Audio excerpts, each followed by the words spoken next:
Hi, I'm Perry Atkinson, General Manager here at theDove. Hey, check out our other videos and check out our website at theDove.us.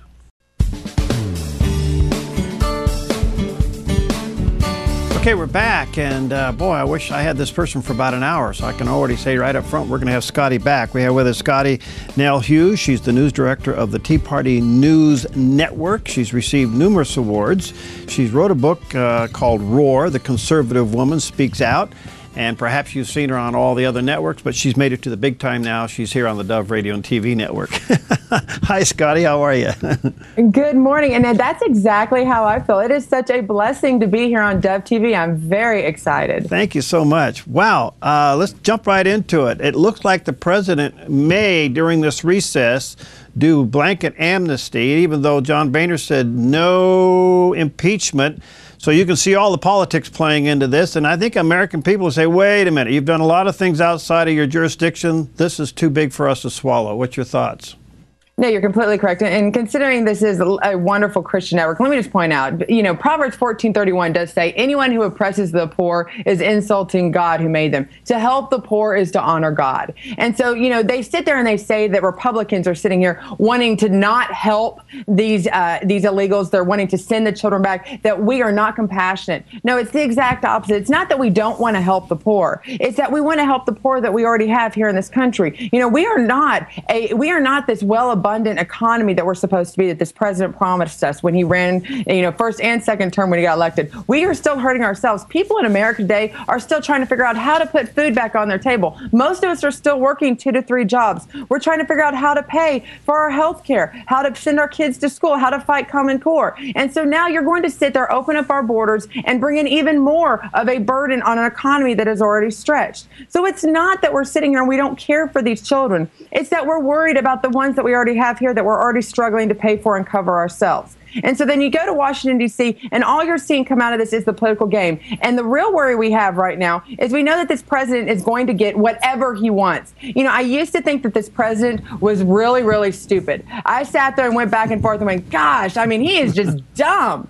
Well, actually, he's really smart because he's getting everything he wants. You know, I sit there and make the jokes, you know, the dumb blonde jokes. Yeah. But the key is you still talk about blondes when you make a dumb blonde joke. Well, you know what? The president's still getting what he wants. He's still getting those initiatives that he talked about.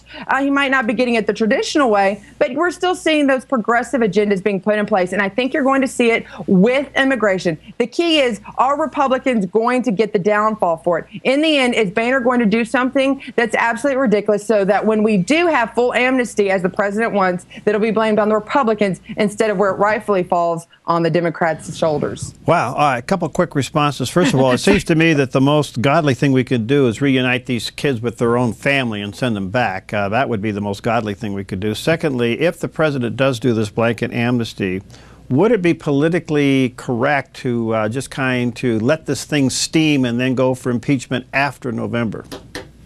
Well, you know, you say that word, that impeachment word, and let me just say, right now, the Democrats are raising millions off that word, impeachment. Right. And, you know, and as much as I think ever since this president's come into office, there's been an impeachable offense, we all know there must be naked pictures that Eric Holder has, because until you get an attorney general that's willing to prosecute and to continue to sit there and appoint an independent counsel to push for impeachment, it's just unfortunately not going to happen. I wish so. I agree. We have the offenses. You're just not going to have it. Even if we take back the Senate, as long as we have weak people like John McCain, like John Boehner in leadership, they're not going to push it, because unfortunately we have seen leaders like this care more about keeping themselves in office and keeping themselves with power and in leadership positions than actually protecting the people they represent in this country. And we've seen it time and time again. All right. So do you think, I mean, John Boehner obviously extremely weak. Do you think the Tea Party, if they take more seats in the House, he's out? Unfortunately, you know, we sat there and we were hoping for, and you've seen he had his last re-election. He actually, while he still won, he actually won by a smaller majority than he ever has before. You know, that's the key they get with this Tea Party movement. And they sit there and say, you know, the Tea Party's losing because we lost in this race. And because, you know, McDaniel in Mississippi, they want to point out, you have to realize we're a movement. What we do is we don't sit here and judge our success based off our wins and our losses. We base our success in the fact that we're pushing back towards the conservative foundation of the Republican Party, towards the conservative side. We're pushing the conversation. You know, the other movement that was born almost the exact same time we were, they're called occupiers. And I'm hoping they went and took baths and got jobs, because you don't hear anything from them anymore. We're still out there pushing the movement, which means we are successful. But does that mean that necessarily that we can sit there and take somebody out of leadership? Unfortunately, this go round, I don't think so.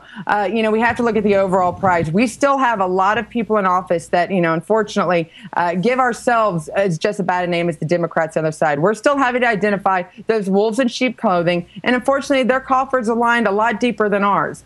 You know, life is not fair. Politics is unfair. The good guy doesn't always win in life, and unfortunately, in politics, the good guy doesn't always win. And it's just taking one guy out. The good news, and this is what's great about our side, it just takes one guy. Think about it. The power of one. How much power has Ted Cruz done? He's done more just being one person than all of that entire Senate has done in saving this country. We just need to give one good House member, one good Senate member each time, and we're moving forward. Am I hearing you say, Scottie, that we probably won't see any wrist slapping of this president between now and the end of his term?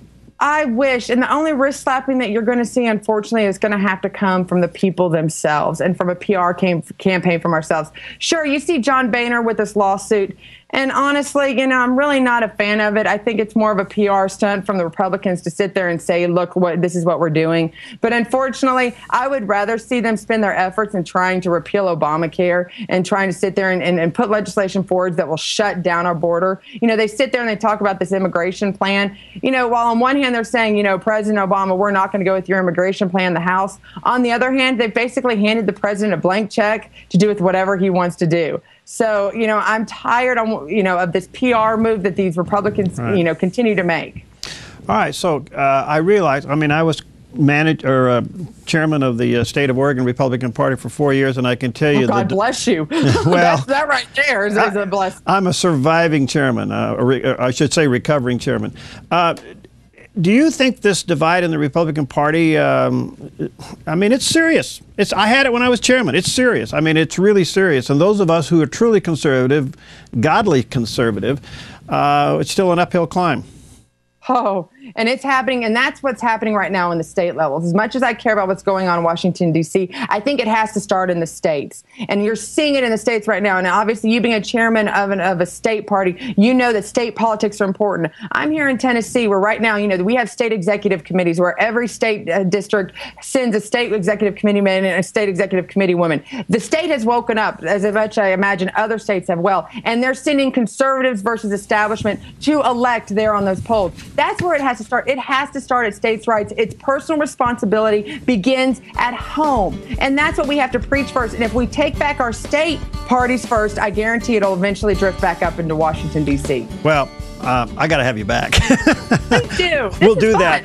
How can people get a hold of you and correspond with you? Right now, go to tpnn.com. You can find out. We've got a great story right now. Somebody came out of the closet in Hollywood, and it's not the closet you're thinking. So go check us out right now. Find me on Twitter at Scottie Nell Hughes. I just tweeted to Dove TV, so you can also go there and just find me on that. Thank you so much. And let's get together again soon and longer, okay? You got it. God bless you. God bless you. All right, we'll see you next time on Focus Today.